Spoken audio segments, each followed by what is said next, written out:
For years, Detectives Briggs and Calloway abused their badges, raiding homes under false pretenses, stealing from the people they swore to protect, brutalizing those who dared to question them. Then, one day, they stormed into the home of Darius Carter, a former Delta Force commander, after receiving a so-called tip about suspicious activity. He was unarmed, guilty of nothing, but that didn't matter. When Darius asserted his rights, they responded with force. Then, when he refused to stay down, they drew their weapons. But this time, they weren't dealing with a man who would break. Bloodied and cornered, Darius fought back, and when he escaped, they fired. They thought they could frame him, silence him, before the truth came out. They thought the department would bury the evidence, just as it always had. But this time, they picked the wrong man. Justice is coming, and it will be ruthless. Before we go any further, comment where in the world you are watching from, and make sure to subscribe. The air inside the house carried the warmth of familiarity now. No longer the sterile emptiness it had when Darius Carter first stepped through the door. In the days since his return, he had settled into a rhythm, the kind of routine that felt almost foreign after years of structured discipline, early wake-ups, and mission briefings. He had unpacked, organized, made the space his own. His belongings were few, but the walls no longer felt bare. The rooms no longer hollow. The house, once just a property he had purchased from a distance, was starting to feel like home. The neighborhood had welcomed him back in full force. Friends had stopped by, family had checked in, and old comrades had made their appearances, some staying for long conversations, others dropping in for a few minutes before heading off. His aunt, Patricia, had come by with an entire week's worth of meals, claiming he wouldn't be eating military food under her watch. It had been a steady flow of faces, some expected, others showing up at random times throughout the day. At first, he had embraced it. He hadn't realized how much he had missed this. Normalcy, laughter, conversations that didn't revolve around tactical maneuvers or deployment schedules. But by the third or fourth day, he had started noticing the pattern. People coming and going, all well-meaning, all harmless. But to someone watching from the outside, it might look like something else entirely, and someone had been watching. Darius had seen the unmarked cars lingering at the end of the block, the slow drive-bys that weren't just casual passers-by. At first, he had brushed it off as coincidence, but by the third time, it was clear. They were watching his house, and now, they weren't just watching. There was a sharp knock at the door. Heavy, deliberate. The kind of knock that wasn't just announcing a presence, but demanding to be acknowledged. Darius exhaled slowly, setting down the glass of water he had been holding. He wasn't expecting company, and from the tone of that knock, whoever was on the other side wasn't here for a friendly visit. He made his way to the door, unlocking it, but not opening it fully, keeping a firm grip on the handle as he glanced outside. Two officers stood on his porch, both white, both exuding the kind of presence that didn't need to be spoken aloud to be understood. They weren't here to ask questions. They had already made up their minds. One of them, the taller of the two, shifted his stance slightly, arms loose at his sides in a way that suggested he was comfortable in his authority, in his control over the situation. His badge read, Briggs. The second, slightly shorter but stockier, had a permanent scowl set into his face, his eyes scanning Darius as if already searching for something incriminating. His badge read, Calloway. Evening, Briggs said, though there was nothing polite about it. You mind stepping outside for a minute? Darius didn't move.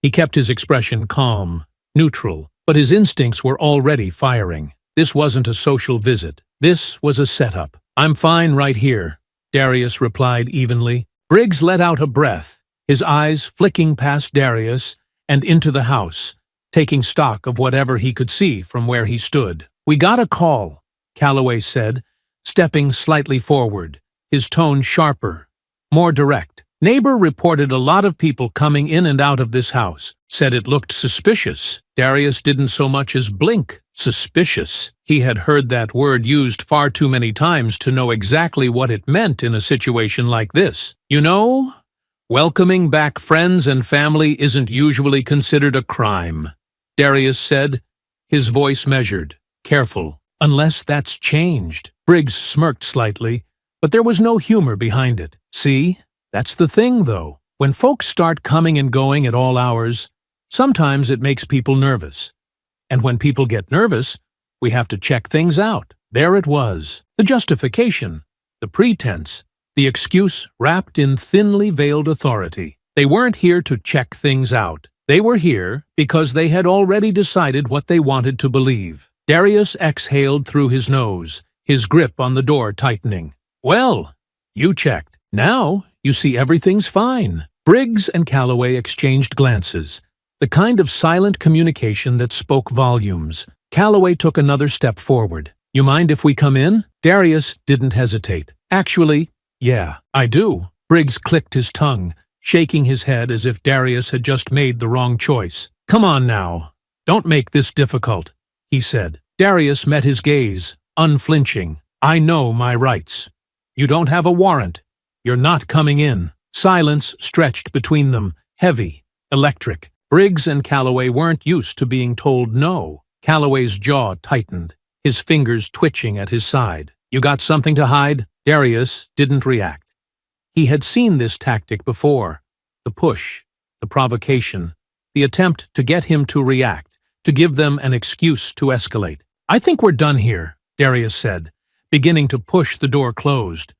But before he could shut it, Calloway shoved forward, slamming his shoulder against the door, forcing it open. Darius took a step back, his heart hammering, but he kept his hands open, kept himself in control. They were violating the law, and they knew it.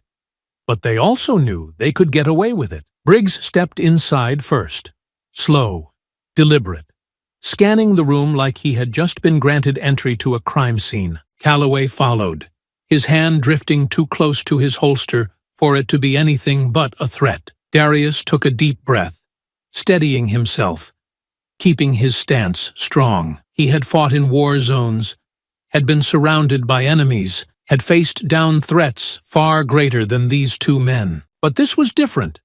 This was home, and now it wasn't safe. Darius forced himself to breathe evenly, to keep his pulse steady, his expression unreadable as the two officers pushed their way into his home without a warrant, without permission, without hesitation. He had seen men like them before, overseas and stateside, men who carried power like a weapon, men who didn't see laws as rules, but as obstacles, things to sidestep when they felt like it, things to enforce only when it served them. Briggs walked in first, moving with the slow, deliberate confidence of someone who had done this before and never faced consequences for it. His gaze swept over the living room, taking in the neatly stacked boxes, the organized shelves, the folded blankets on the couch. Calloway was more obvious in his disdain, his eyes narrowing as if he were looking for something to justify the suspicion they had walked in with.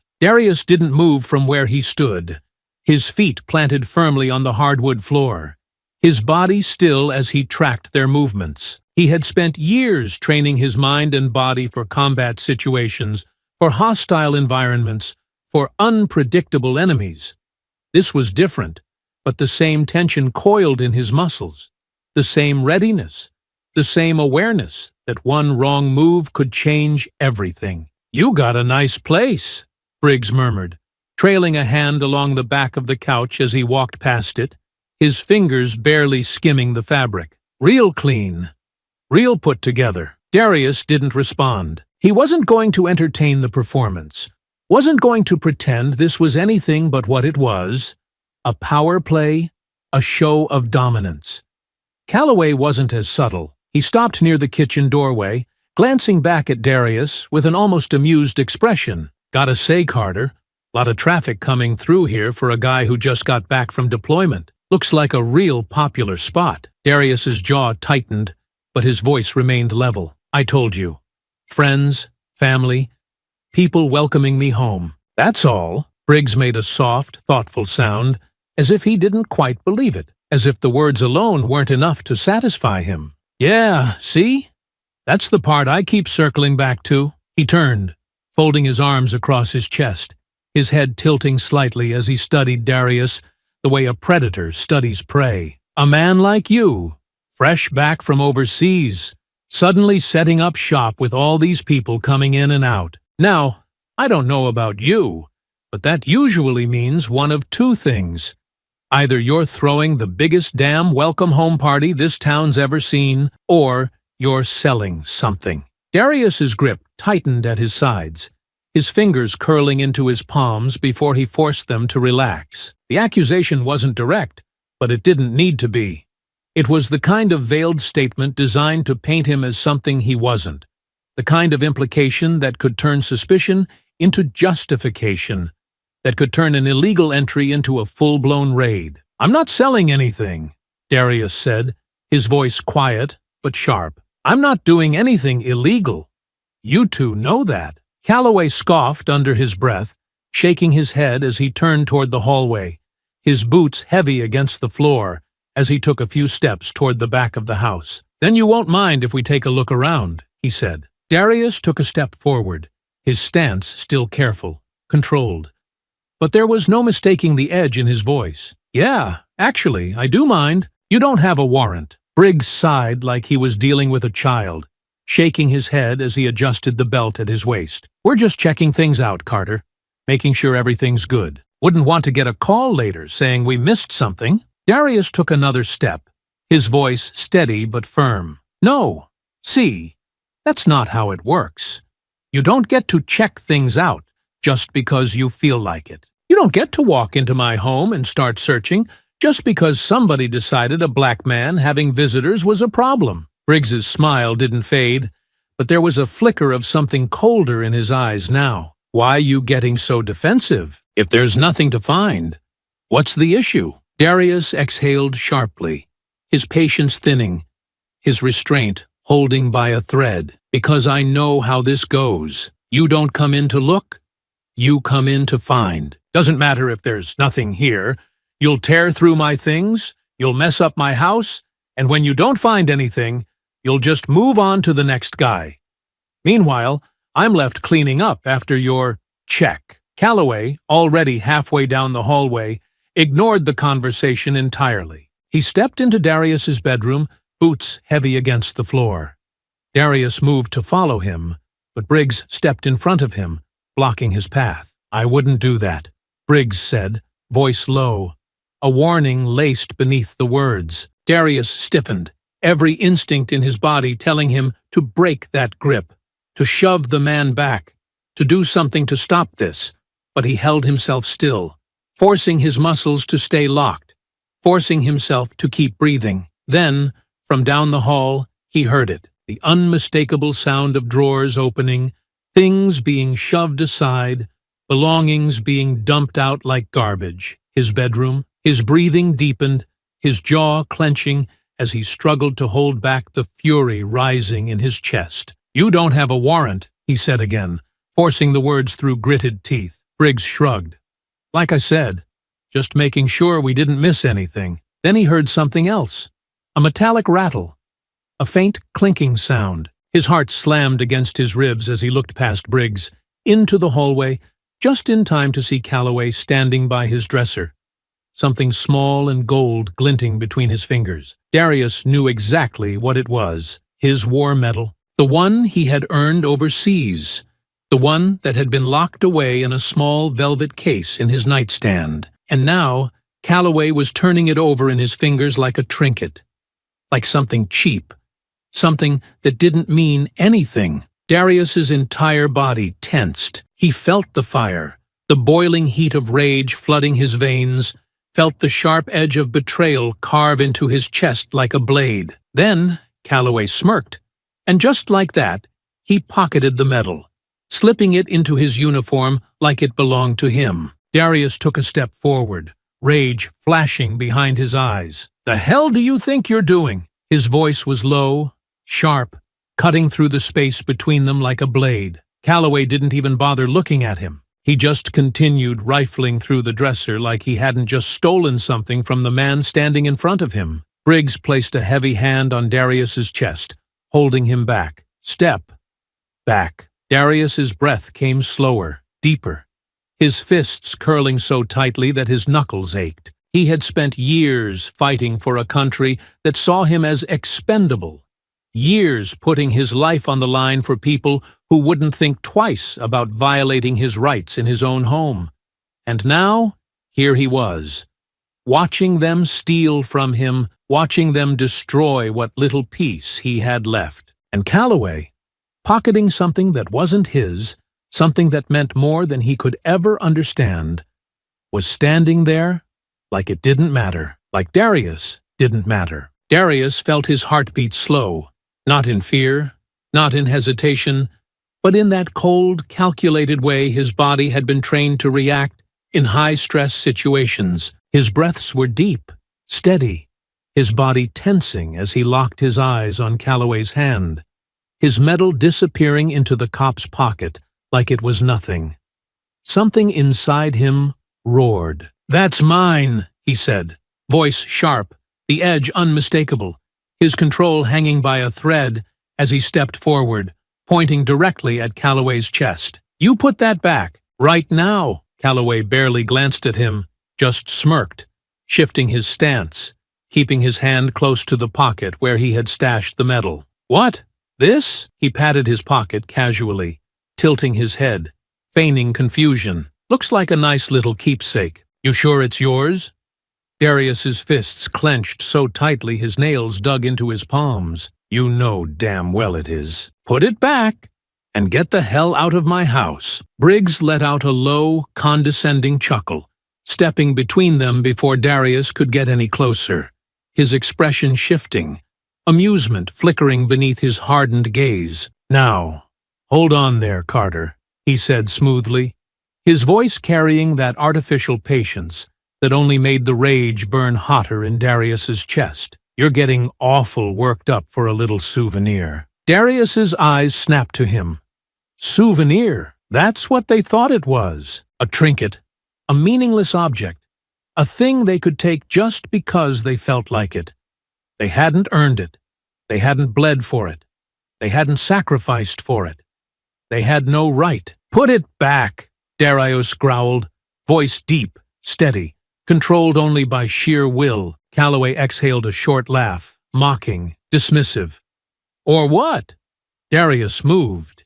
He barely made it a step before Briggs surged forward, slamming a heavy hand against his chest, shoving him back. "All right, that's enough," Briggs said, his tone dropping into something harsher, more commanding. "We've been real patient, but you're getting real aggressive now, Carter." Darius shoved his hand away, stepping forward again, his presence sharp, unyielding, the weight of his fury radiating off him. "I don't give a damn what you think. You're in my house, touching my things, stealing from me. And I'm supposed to sit back and take it. You want to talk about aggressive? You broke into my home, and now you're robbing me. You're the criminals here." Briggs's jaw flexed, the fake patience vanishing in an instant. His eyes flicked to Calloway. That was the signal. Before Darius could react, Calloway moved fast, reaching for his belt, the flash of the taser visible in the dim light of the room. Darius's instincts screamed. He barely had a second to brace before the twin prongs shot forward, striking him in the side of his ribs.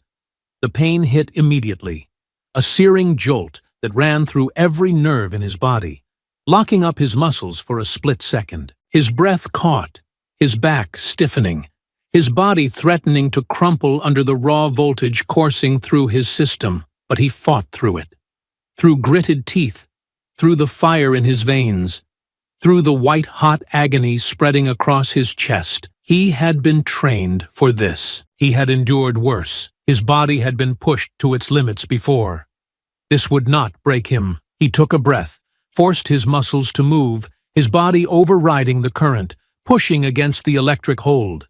And then he ripped the prongs out. Briggs barely had time to react before Darius lunged. He slammed into Briggs like a wrecking force, his shoulder driving straight into the officer's sternum, sending him staggering back. Calloway barely had time to register what was happening before Darius turned, a hard elbow driving into his jaw, snapping his head to the side. The fight erupted. Briggs recovered quickly, grabbing for his baton, swinging it toward Darius's ribs. Darius blocked the hit with his forearm, the impact rattling through his bones, but not slowing him.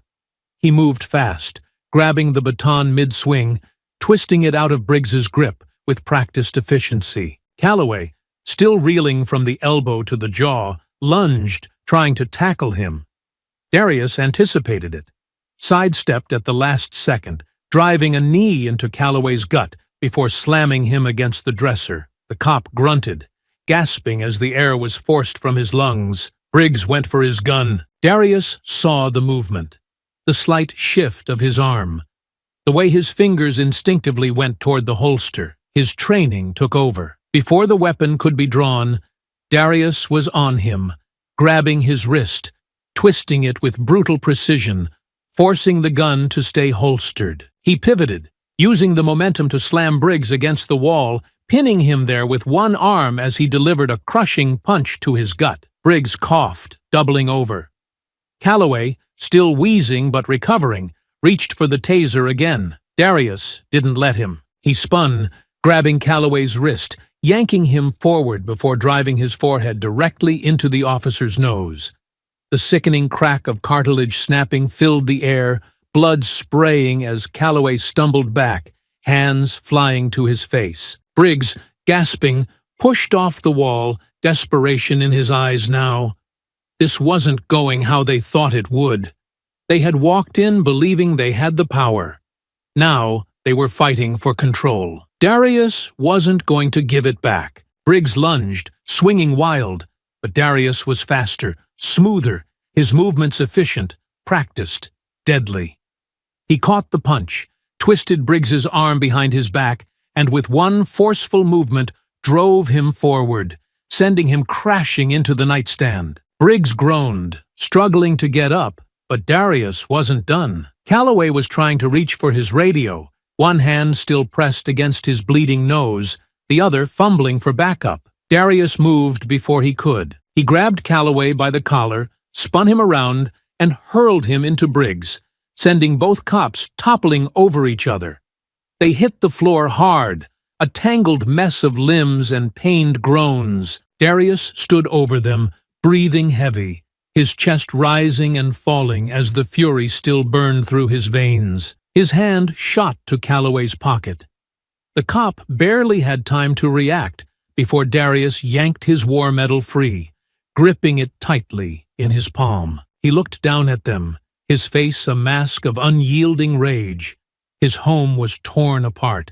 His things were broken, scattered.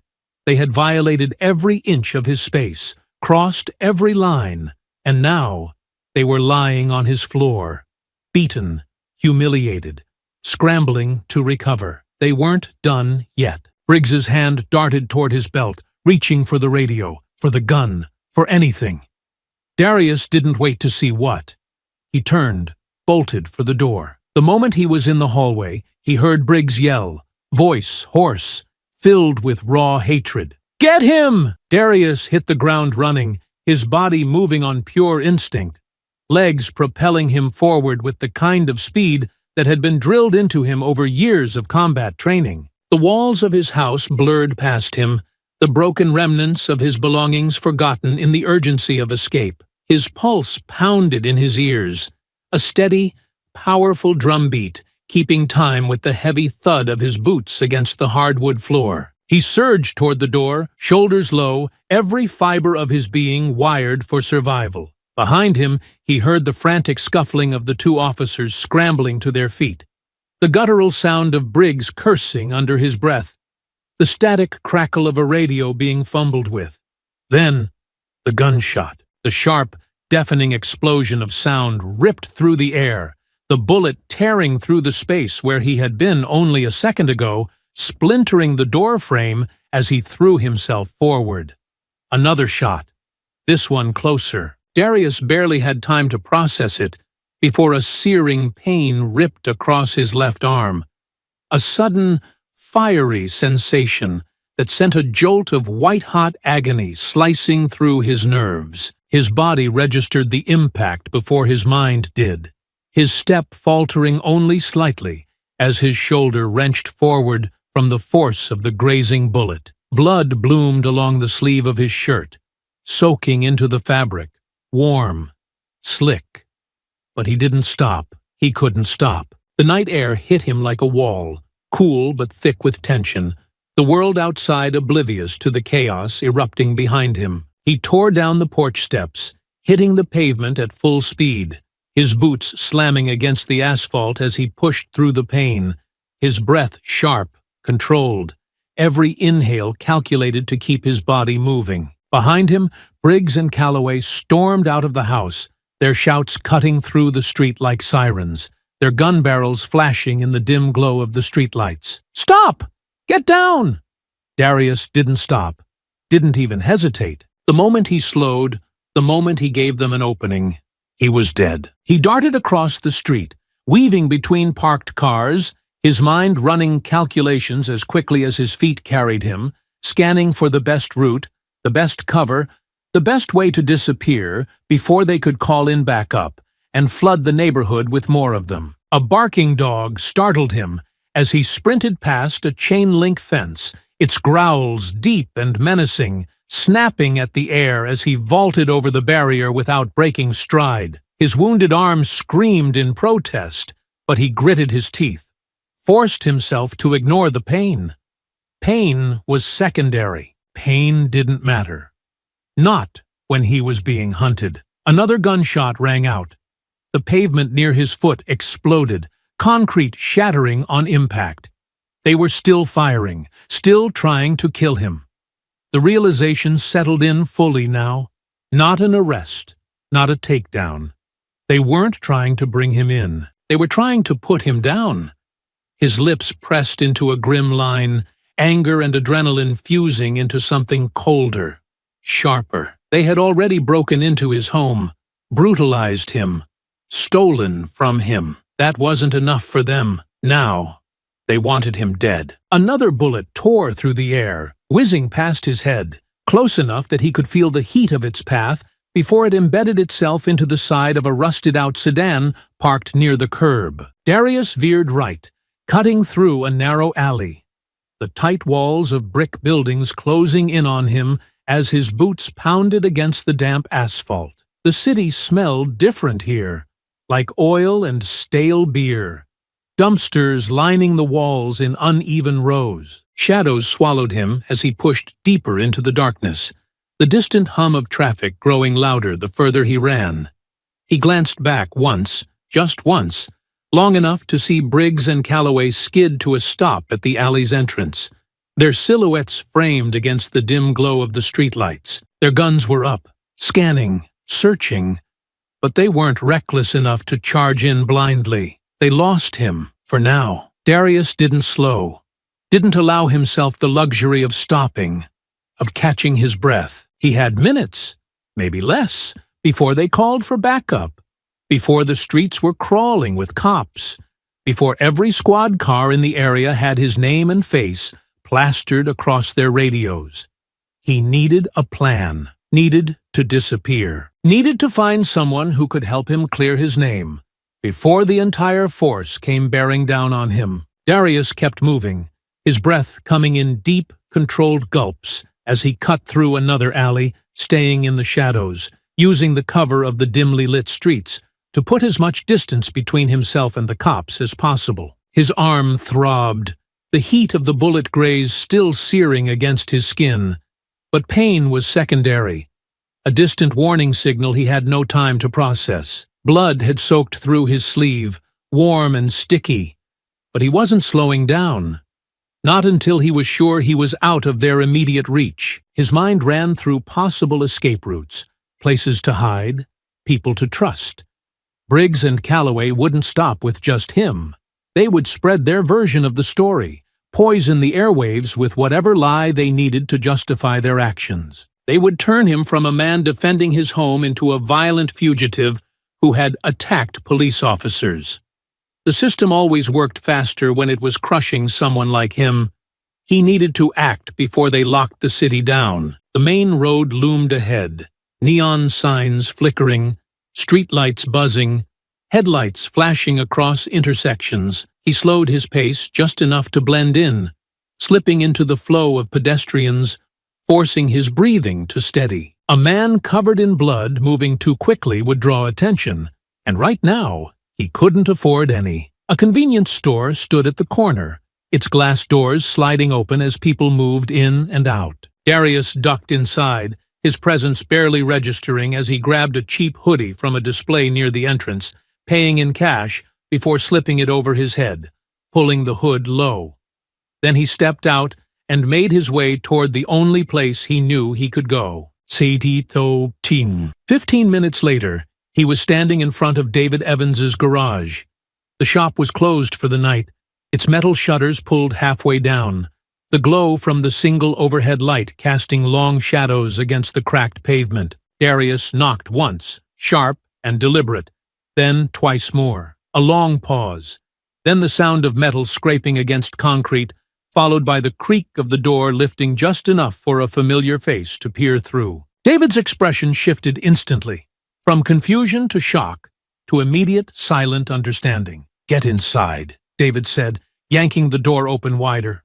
Darius ducked under the metal frame and stepped into the dimly lit shop, the scent of motor oil and steel filling his lungs, a scent so familiar it almost grounded him. The second the door shut behind them, David turned, his gaze locking onto the blood-stained sleeve. "Jesus Christ, man," he muttered, grabbing Darius by the arm, his grip firm but careful. "Tell me that ain't as bad as it looks." "It's a graze," Darius said, pulling the hoodie aside just enough to show the wound. "Missed anything vital." "Just burns," David exhaled sharply, running a hand over his head, muttering under his breath before motioning toward the back of the garage. "Come on, sit down before you fall down." Darius shook his head.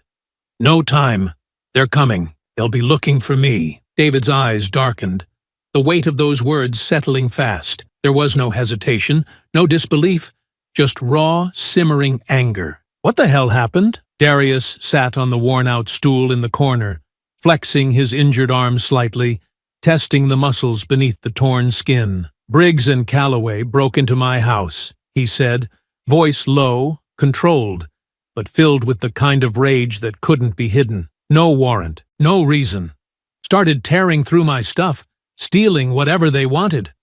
One of them took my war medal." His jaw clenched. "When I told them to give it back, they tasered me. Tried to take me down. I fought them off and ran. They opened fire as I was leaving." David's nostrils flared. He was already pissed before, but now he looked like he wanted to put his fist through the nearest wall. "They shot at you? In your own goddamn house?" Darius nodded. "Out in the streets, too." David let out a slow breath, shaking his head, pacing slightly, his hands on his hips. "This town, man. Same old damn story." Darius leaned forward, resting his elbows on his knees, staring down at the cracked floor. "They'll be putting out a bulletin soon, if they haven't already, making me out to be the bad guy. I need to disappear before this whole city's looking for me." David ran a hand over his face, muttering another string of curses under his breath before nodding. "I know a few people who can help. We can get you out of here, at least for the night, but you gotta be smart about this, D. You know they ain't gonna stop just 'cause you ran." Darius nodded. He knew. He had always known. The news hit fast. Within the hour, the entire neighborhood knew. Word spread quicker than any police bulletin. Darius Carter, former Delta Force, home from deployment, had been attacked in his own house by dirty cops and was now being hunted for fighting back. Some were furious, outraged. Others were afraid. And the ones who had been waiting for something like this to happen, the ones who had seen it play out before, knew exactly what came next. The older folks whispered warnings, advising their families to stay inside, to keep their heads down. "They'll make an example of him," they said. "They always do." Back at the garage, David had a burner phone pressed to his ear, pacing back and forth as he spoke in low, urgent tones. Darius sat on the edge of a workbench, wrapping a fresh bandage around his arm, his thoughts racing. "You gotta find Hayes," David said as soon as he hung up, turning to Darius with that same intense focus. "You know he's been trying to take those rats down for years. If anybody can help clear this up before they bury you in charges, it's him." Darius exhaled through his nose, considering. Detective Marcus Hayes, one of the only cops left in the department who wasn't rotten to the core. He'd had his eye on Briggs and Calloway for a while now, trying to dig up enough to bring them down. But would he stick his neck out for Darius now? David must have read the hesitation on his face because he shook his head. "He owes you, man. You saved his kid's life that night at the gas station. He won't forget that. You reach out to him. See if he's got anything on these lowlives that can turn this thing around." Darius nodded once. It was a risk, but it was his best shot, because right now it was only a matter of time before they found him.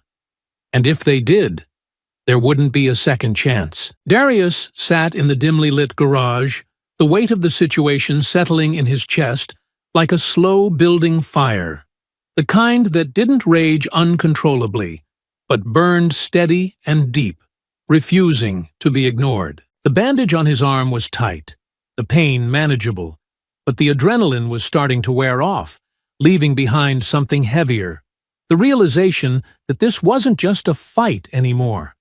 It was a war. David paced in front of him, phone in hand, rubbing the back of his head as he spoke in low, urgent tones. He had already made half a dozen calls in the last 30 minutes, working every back channel, pulling every thread, reaching out to people who might be able to do something before the police department locked the city down completely. Darius stayed silent, watching, listening, thinking. Every second that passed was another second closer to being boxed in. David finally hung up, exhaling sharply as he turned back to Darius, his expression tight, his shoulders tense. "All right, I got Lawson to listen." Darius looked up at him.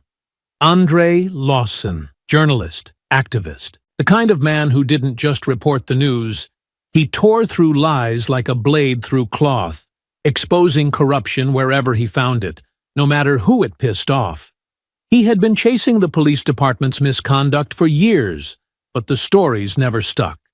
Not enough evidence, not enough pressure, not enough people willing to put their necks on the line. Until now. David took a breath, shaking his head slightly. He's already hearing whispers that the department's spinning this, trying to bury it before it gets out. But if we get to him first, if we give him something that ties this to the other break-ins, the other cases, we can flip this before they control the narrative. Darius nodded slowly, considering. It was a risk, but the only thing more dangerous than running was staying silent. "He want to meet?" David nodded. "Yeah, but not here. He's too high profile, too many people keeping tabs on him. He's got a safe house, downtown. If you can get to him, he can push this into the spotlight before they can scrub it clean." Darius exhaled through his nose. Downtown was a risk. Too many eyes, too many cameras, too many chances to get spotted. But they needed Lawson. "Fine," Darius said. "Set it up." David hesitated. "You sure, man? You're still bleeding. You're on every radio in the city right now, and those bastards got friends everywhere. This is a long way from safe." Darius pushed off the workbench, testing the strength in his arm. It hurt, but pain was just information. It told him he was alive. And right now, that was all he needed. "I don't need safe," he said. "I need this to end." David studied him for a moment, then nodded. The place was tucked away in a part of the city that didn't draw attention. Run down, worn at the edges, the kind of place people passed without looking twice. Darius had taken the back roads, kept his hood up, changed vehicles twice. Every step had been calculated, every turn deliberate. The cops were looking for him, but he wasn't making it easy. He knocked once, then twice more. The door cracked open, a cautious eye peering through before the locks clicked, and the heavy metal door swung inward. Andre Lawson stood there, sharp-eyed and unreadable, dressed in dark jeans and a worn leather jacket, the look of a man who never stayed in one place too long. "You made it," Lawson said, stepping back to let him in, closing the door behind him. His voice was steady, but there was something underneath it. An urgency, an understanding of just how dangerous this meeting was. Darius didn't waste time. They broke into my house. No warrant, no cause. They tore it apart, took what they wanted, tried to put me down when I fought back. He pulled the bandage aside just enough to show the wound before covering it again. Now, I'm the one on the run. Lawson studied him carefully, taking in every word, every injury, every bit of what had already happened. Then he gestured toward the table, where stacks of files, articles, and case reports were scattered. They've been doing this for years, Lawson said. Illegal searches, break-ins, stealing cash, valuables, anything they can pocket. And the ones who fight back? He tapped a file, sliding it toward Darius. Darius opened it, his jaw tightening as he took in photo after photo of men just like him. Black men, beaten, bloodied, arrested under resisting charges, their homes destroyed under the same vague excuses Briggs and Calloway had used. You're not the first, Lawson said. They take, they intimidate, and when that doesn't work, they bury people. Darius's hands curled into fists. He had seen it play out before, heard the stories, but now he was in one. You got proof?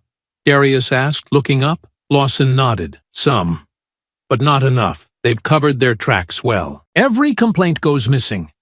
Every body cam mysteriously malfunctions. But if we can put enough pressure on them, if we can force their hand before they spin this the way they want, we can turn this whole thing on them. Darius exhaled slowly, his mind working through the angles. He needed something solid, something undeniable. Then, an idea. Hayes. I've heard there's a detective, Darius said. Marcus Hayes. He's been trying to take these guys down for years. If he has something on them, it might be enough to push this into the open. Lawson narrowed his eyes. You trust him? Darius held his gaze. No, a pause. But I trust that he hates them more than he cares about his job. Lawson leaned back slightly, rubbing his jaw. Then that's our next move. Darius nodded, his hands pressing against the table, his pulse steadying. They weren't out of the fire yet, not even close. But now they had a direction. He was done running. Now he was fighting back. The room was dim, the only light coming from the old brass lamp in the corner, its glow casting long shadows across the stacks of files and reports scattered across the table. Darius stood with his hands braced against the surface, his mind already running through the next move, every possible outcome, every risk. Across from him, Lawson sat, tapping his fingers against a half-empty coffee cup, his eyes flickering between the names in his notes and the burn phone sitting between them. They both knew this call was a gamble. Detective Marcus Hayes wasn't just any cop. He was one of the few still trying to do the right thing in a department drowning in corruption. But that didn't mean he would stick his neck out now. It didn't mean he would risk his career, his life, his family, not for a man the department had already branded as a violent fugitive. Darius wasn't sure what the man would do, but he knew they had no choice but to try. Lawson let out a slow breath, grabbed the burner phone and slid it across the table. You got history with him, he said. You make the call. Darius picked it up, dialing the number he hadn't used in years. Across town, Marcus Hayes was staring at his own phone, his jaw tight, his mind already drowning in the consequences of whatever came next. The radio chatter had been non-stop. The official report was already spreading. Darius Carter, armed and dangerous, assaulted 2 officers in his own home before fleeing the scene. The department was in full lockdown mode, patrol cars sweeping neighborhoods, search teams fanning out, officers whispering among themselves about how this was going to end. Hayes had heard the real version, or at least what his gut told him was the truth. Briggs and Calloway weren't just dirty. They were predators, men who thrived on fear, on the knowledge that they could do whatever they wanted and walk away untouched. Darius wasn't the first man they had come after, but if they got their way, he'd be the first one they erased completely. The phone rang once, twice. Hayes stared at it, feeling the weight of it. the finality that would come with answering. He was already dangerously close to crossing a line just by thinking about it, by hesitating, by considering the possibility that the man on the other end of this call wasn't the one the department had painted him to be. If he answered, there was no going back. A third ring, then silence. A voicemail. Darius's voice came through, low, calm, but carrying something beneath it. Something steady. Something undeniable. Hayes, you know me. You know damn well I didn't start this fight. But I'm sure as hell not gonna let them finish it the way they want. You want the truth? You know where to find me. Click. Hayes stared at the screen, his jaw clenched, his thoughts a storm raging behind his eyes. He had a family to think about, a career, a badge that still meant something to him, even if it had been covered in filth for years. If he stepped in now, if he made the wrong move, he wasn't just risking himself. He was making himself a target. He exhaled sharply, pressing his fingers against his temples. Damn it. Damn it all. Back at the safe house, the burner phone buzzed. Darius grabbed it before the second ring, holding it to his ear. Yeah. There was silence for a long moment. Then, finally, Hayes's voice came through. Rough, cautious, but carrying something else, something final. Meet me. 1 hour. The line went dead. Darius exhaled slowly, rolling his shoulders, the tension settling deeper, sharper, but not with fear, with certainty. This was it. One way or another, the tide was about to turn. The meeting place was chosen with intention, a forgotten stretch of the city where the streetlights buzzed inconsistently, where buildings stood with their windows boarded up, where the roads were cracked from years of neglect. No cameras, no curious pedestrians, no witnesses if things went sideways. Darius stood near the alley's mouth, hood up, face shadowed, eyes sharp and scanning every angle. It was instinct, muscle memory, the kind of vigilance that never left men like him, men who had spent too many years watching for unseen threats. Lawson was beside him, his hands tucked in the pockets of his worn leather jacket, his gaze flicking between the empty lot and the distant hum of traffic. Then, finally, a black sedan pulled up, headlights off, rolling to a slow stop at the curb. For a few seconds, the car sat idle. Then the driver's side door creaked open, and Detective Marcus Hayes stepped out. The man moved like someone who knew he was being watched, like someone who had spent too many years surrounded by enemies, disguised as allies. His coat was pulled tight against the wind, his eyes scanning, calculating, the dim glow of the street lights casting deep lines into his face. He had the tired, hardened look of a man who had seen too much and carried every bit of it with him. For a long moment, neither side spoke. Then Hayes exhaled, shaking his head slightly. I must be out of my mind. Lawson smirked. Took you long enough to figure that out. Hayes shot him a look, then turned to Darius, his expression unreadable. You realize how this ends for you if we don't get it right? Darius held his gaze, unflinching. I know how it ends if we don't. That was the truth. There was no running, no hiding, no escape that didn't end with a bullet in his back or a story fabricated to turn him into a ghost the world forgot. The only way out was straight through, and Hayes knew it too. The detective sighed, rubbing his hand over his jaw. All right, let's talk. They moved to the sedan, where Hayes pulled out a file from the back seat, flipping it open to reveal a collection of reports. Photos, names, incidents buried under layers of false paperwork and missing evidence. This is everything I've got, Hayes said. It's not enough to bring them down. Not on its own. But it's enough to prove a pattern. Complaints that went nowhere. Reports that got lost. Witness statements that got retracted. One after the other. They've been doing this for years. His jaw clenched. And the department let it happen. Lawson leaned in, scanning the documents. The names weren't just victims. They were people who had been steamrolled. Men who had tried to fight back only to be buried by the system. Darius exhaled through his nose, his fingers curling against the edge of the car door. We need more, Hayes nodded. We need them on tape. doing it in real time. No way to twist it.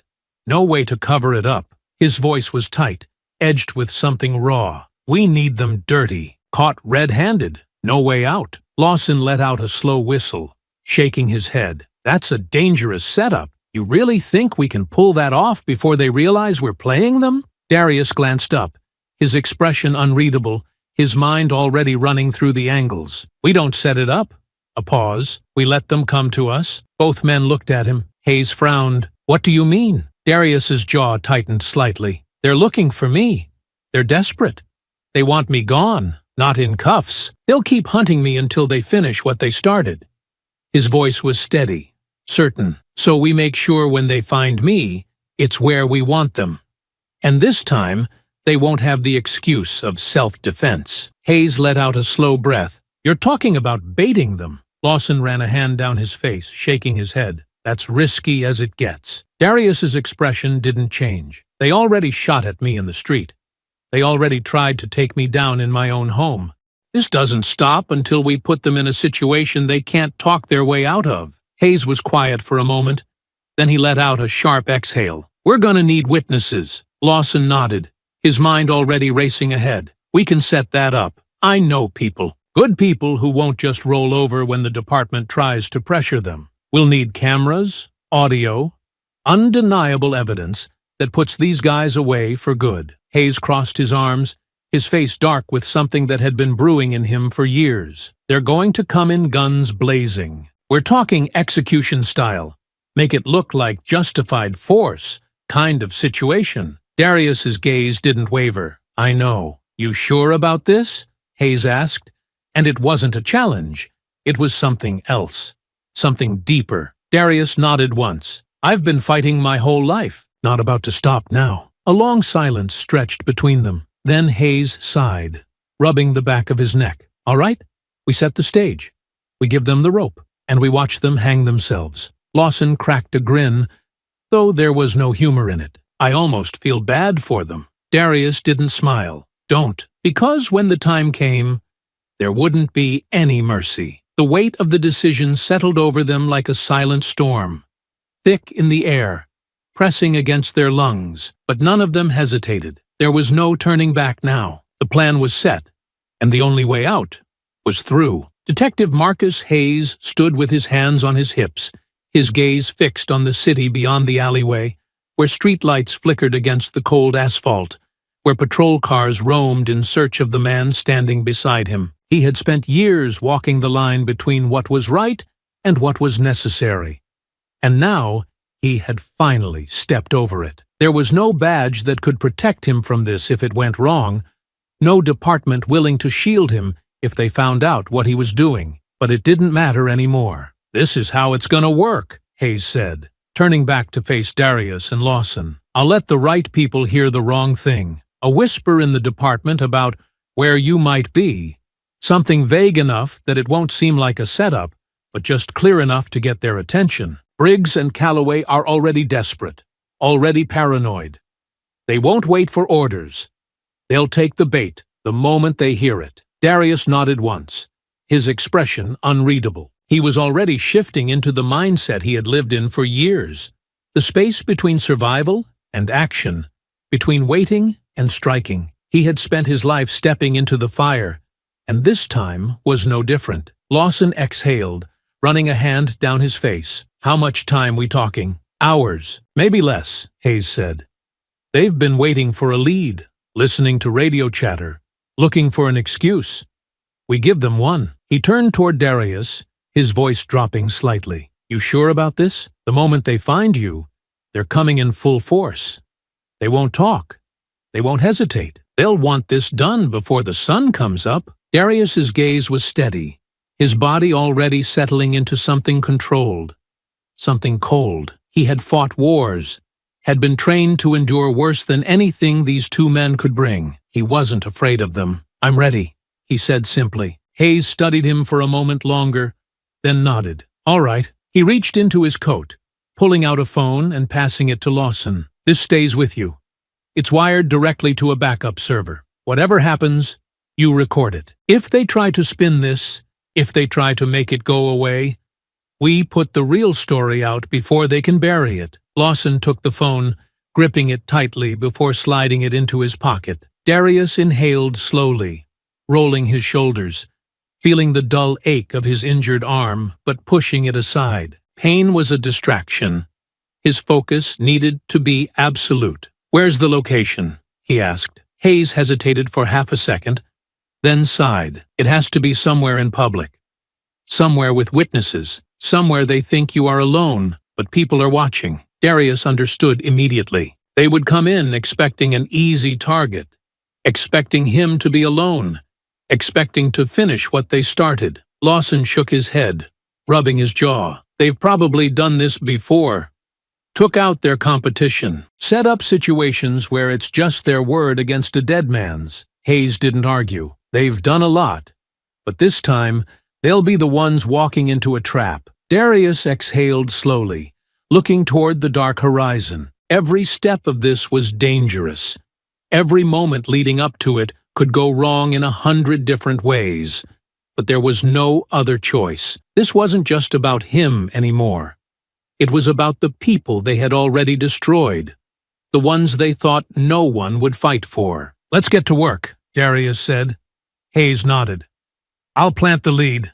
You go get ready." The night stretched over the city like a weighted blanket, the quiet streets laced with unseen danger, tension coiling in the air like a storm waiting to break. Darius sat in the back of David Evans's garage, rolling his injured shoulder, flexing his fingers as he tested the strength in his arm. The wound still burned, still pulled against his skin when he moved too fast, but he had fought through worse. He would fight through this. David stood across from him, arms crossed, eyes narrowed. He had already put the pieces together, already figured out what Darius was about to do, and he didn't like it. "This is suicide," David said finally, his voice low, controlled, but carrying the weight of something deeper. Darius met his gaze. "It's necessary." David exhaled sharply, shaking his head. "You're walking into this with a bullet wound, 2 corrupt cops trying to take you out, and a plan that requires them to mess up in front of people who can actually hold them accountable. You really think it's going to go that clean?" "No," Darius admitted.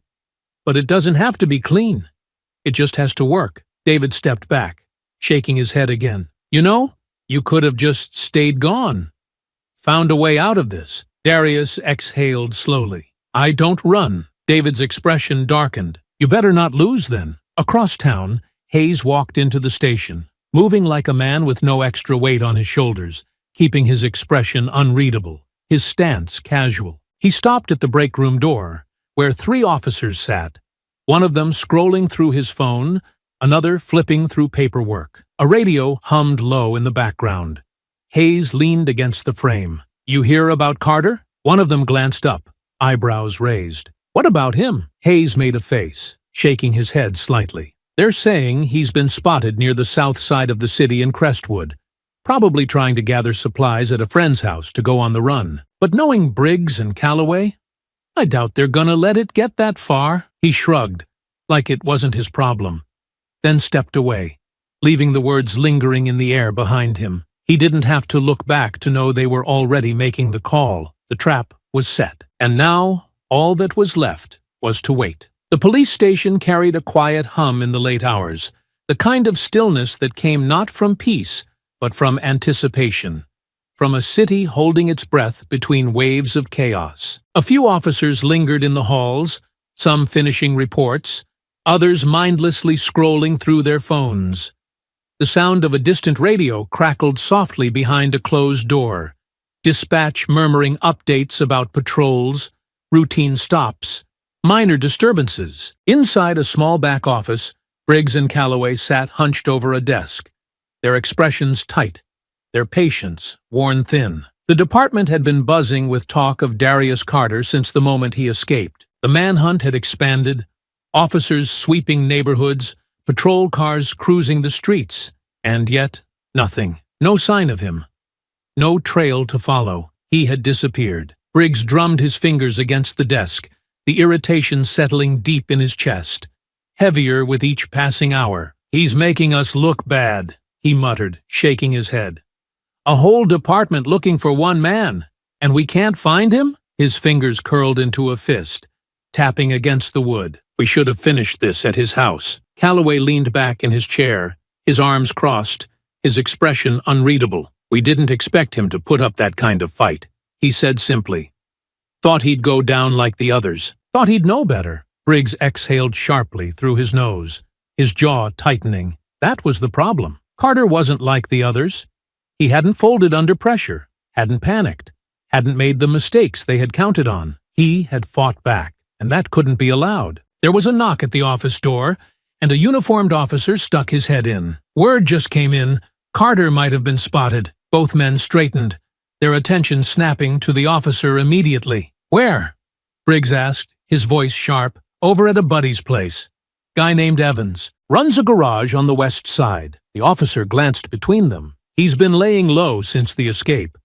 But someone says they saw him show up there a couple hours ago." Briggs and Calloway exchanged glances, and for the first time in hours, Briggs felt the frustration ease just enough for something colder to settle in its place. They had him. Calloway smirked, shifting in his chair. "Took him long enough?" Briggs nodded, exhaling slowly, letting the weight of the moment settle into his chest. "He knows we're coming," he said, his voice measured, certain. He wouldn't be anywhere near a friend unless he thought he was safe. Calloway leaned forward, resting his elbows on the desk. "So, what's the play?" Briggs tapped a finger against the wood, considering. "We keep it simple.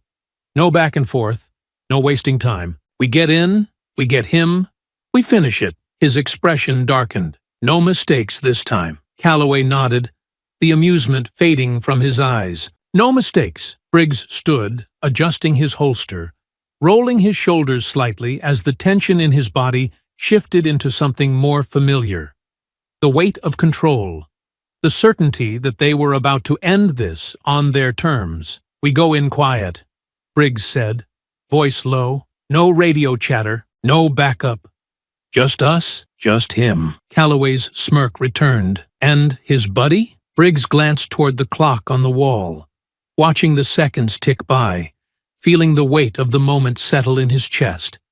Not like fear, not like doubt, like certainty. "If Evans is smart, he won't be a problem," Briggs said simply. "If he is?" He picked up his badge, clipped it to his belt, adjusted his coat. "We make sure no one's around to listen." Calloway followed him out, their footsteps steady, deliberate, the kind of confidence that came from knowing the system worked in their favor. In their minds, this wasn't just another takedown. This was a correction, a message, a reminder to every single person who might have thought they could stand against them. Because when they were done tonight, Darius Carter wouldn't be a problem anymore. The night was still. Darius stood in the dim glow of the garage's overhead light, rolling his injured shoulder, feeling the stiffness settle deeper, the dull ache pulsing beneath the bandages. The hours had passed in silence, each minute stretching longer than the last. He had been here before, in places far from home, waiting for an enemy he couldn't see, knowing the moment of impact was creeping closer with every breath. That was the thing about combat. Time always felt slowest when the fight was seconds away. Across the room, David Evans watched him carefully, arms crossed, face set in a hard line of frustration and unspoken worry. He had argued, tried to talk Darius out of this, tried to convince him that there was another way. Any way that didn't end with more blood spilled. But deep down, he had known the answer before he even asked. Darius wasn't running. He never had. "Everything set?" Darius asked, voice steady, unreadable. David exhaled, shaking his head slightly before nodding. "Yeah. Lawson's got people watching from a distance. Hayes is in position. He said to keep your head down until they move." He let out a slow breath. "You sure you can handle this?" Darius flexed his fingers, rolling his shoulders once more, testing the strength in his limbs. "If I couldn't, it wouldn't change anything." David watched him for a long moment, then let out a quiet chuckle, shaking his head again. "You've always been like this, man. Stubborn as ever." Darius let out the faintest smirk before glancing toward the garage door. "They'll be here soon." David's face hardened, Then let's be ready. A few blocks away, the quiet neighborhood sat untouched by the weight of what was about to happen. The streetlights buzzed, flickering against the cracked pavement, the air thick with that stillness that only came when the city had slowed to a crawl, when most of its people were sleeping behind locked doors, unaware of the kind of violence that existed just beyond their walls. A black sedan rolled to a slow stop at the curb. Briggs sat in the driver's seat, one hand gripping the wheel, the other resting against the cool weight of his gun at his hip. His jaw was tight, his expression unreadable, but the flicker of something sharp, something controlled, lingered beneath the surface. Calloway sat beside him, his fingers drumming idly against his knee, his gaze locked onto the garage a few houses down, where the overhead light cast long shadows against the pavement. For a long moment, neither of them spoke. Then Calloway exhaled, shaking his head slightly. "Got to admit, I thought this would take longer. Thought he'd be smarter than this." Briggs let out a quiet chuckle, low and sharp. "They always think they're smart, until they realize they're not." Calloway smirked, stretching his arms slightly. "Think he's got company in there?" Briggs considered it for a moment, then shrugged. "Probably, but it won't matter. They know better than to step in. Nobody in this neighborhood is going to play hero." Calloway glanced toward the other houses, noting the darkness behind the windows, the silence stretching across the block. Even if someone was awake, they wouldn't do anything. Not in this town. Briggs exhaled slowly, his gaze returning to the garage. He's out of options. If he thought he had a way out, he'd be long gone by now. He knows we're coming. Calloway nodded, pushing open the door, stepping out into the cool night air. "Good. That makes it easier." Briggs followed, straightening his coat, adjusting his badge, his footsteps steady, deliberate. They weren't rushing. There was no need to. This was inevitable. This was what they did. As they crossed the street, the neighborhood remained silent. The air was thick with the weight of something final. And inside the garage, Darius Carter waited. The knock came sharp, deliberate. Not a request, not a courtesy, but an announcement of authority. A sound that carried weight, expectation, and the unspoken promise that refusal was not an option. Darius stood motionless near the workbench, his breathing steady, his pulse slow and controlled. The moment had arrived. David stood a few feet away, arms crossed, his face tense with quiet frustration, knowing what was about to happen, yet powerless to stop it. He glanced toward Darius, but there was nothing left to say. Everything had already been decided. The knock came again, harder this time. "Evans, open up!"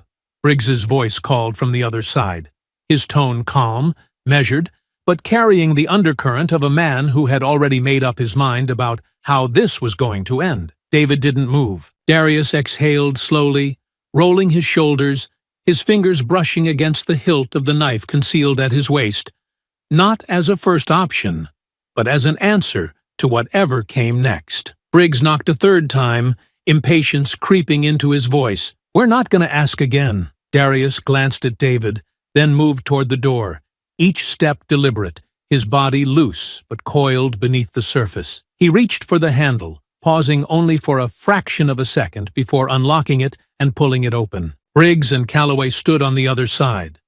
They carried themselves like they always had, confident, unrushed, men who never expected resistance because they had never needed to. They weren't tense, weren't cautious, because they believed this was just another cleanup job, another problem to be erased before sunrise. Briggs was the first to speak, tilting his head slightly as his eyes raked over Darius, taking him in like a predator, sizing up wounded prey. "Carter," he said, a smirk tugging at the corner of his mouth. "Long time no see." Darius didn't answer. His gaze flicked between the two men, tracking the subtle shifts in their stance, the weight in their arms, the way Calloway's hand hovered just a little too close to his holster. David was behind him now, standing firm but silent, his presence understood but ignored. This wasn't about him. This had never been about anyone but Darius. Briggs let out a quiet chuckle, shaking his head slightly. "See, I thought we might have to go hunting for you. Thought you'd be smart enough to keep running." He sighed. shrugging slightly. Guess not. Darius finally spoke, his voice low, calm, unshaken. I don't run. Briggs's smirk widened. That's right. You don't. You fight. His head tilted slightly. You fought us pretty hard back at your house, didn't you? Calloway let out a quiet laugh, shaking his head. Yeah, had to be the most trouble we've had in a long time. Darius didn't move, his posture unwavering, his expression unreadable. Briggs exhaled slowly, then took a step forward, lowering his voice just slightly. You know how this ends, right? His tone wasn't mocking, wasn't threatening. It was a man stating what he saw as inevitable. No badge, no department backing you up, no uniform to hide behind. Just you, a couple of bodies, and a story we get to tell however we want. Calloway nodded, stepping up beside him. Ain't gonna be much of a story, though. Just another guy who lost it, went off the deep end, reached for the wrong thing at the wrong time. His smirk widened. It happens. Darius didn't blink. He had known this moment was coming since the second they had forced their way into his home, since the moment he had fought back, since the instant he had heard their gunfire cutting through the streets as he ran. There was no talking them down, no changing the outcome they had already written in their minds.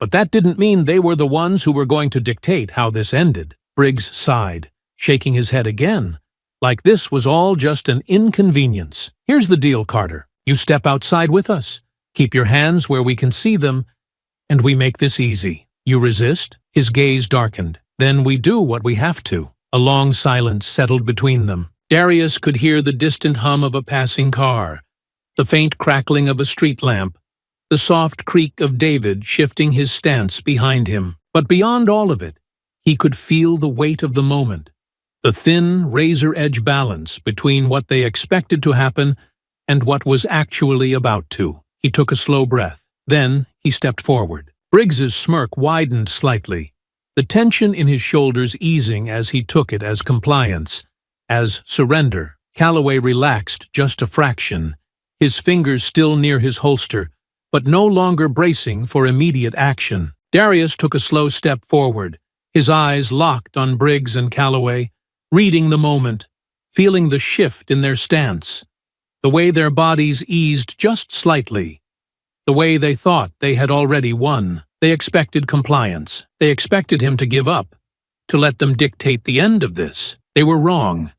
His muscles coiled, breath steady, mind already 5 steps ahead. Then he moved. A sudden pivot, a sharp burst of speed.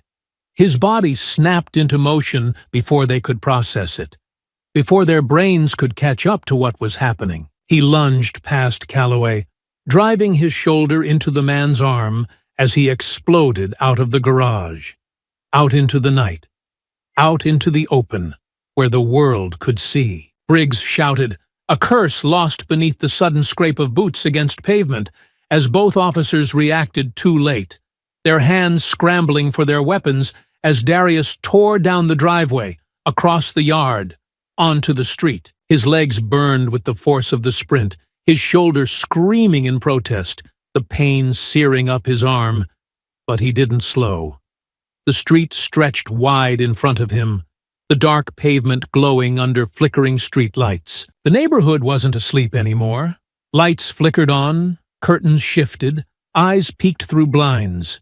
People were watching, witnesses, just as planned. Darius reached the center of the road, then skidded to a stop. He raised his hands, fingers spread, body rigid, muscles tight, as he forced himself to stillness, breathing heavy but controlled.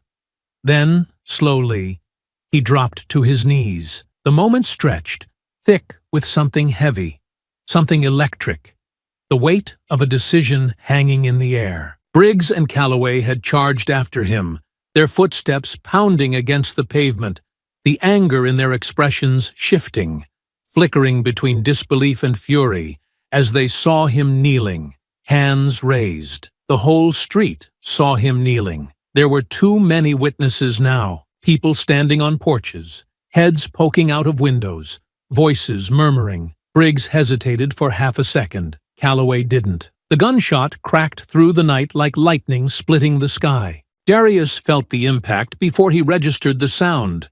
A hot, searing punch against his shoulder that sent him jerking back, his body twisting slightly with the force of it. The crowd gasped. Briggs turned sharply, eyes flashing toward Calloway. "What are you doing?" But Calloway wasn't listening. He had already raised his gun again, his pulse hammering, the panic settling deep, the rage overtaking what little logic remained. Then came the voice. "That's enough." A single command. Clear. Steady.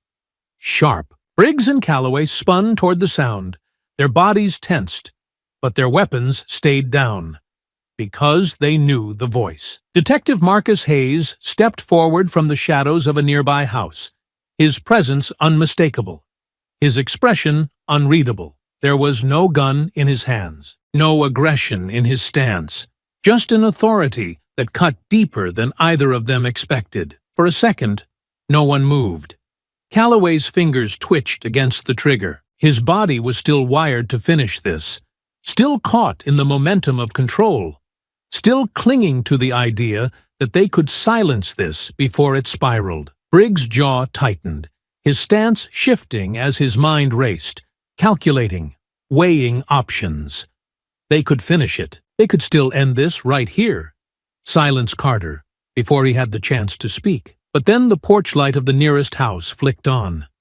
Then another and another. Curtains were drawn back. Doors creaked open. Voices murmured in the night air. Shadows shifted behind windows. People stepping out, watching, taking in the scene before them.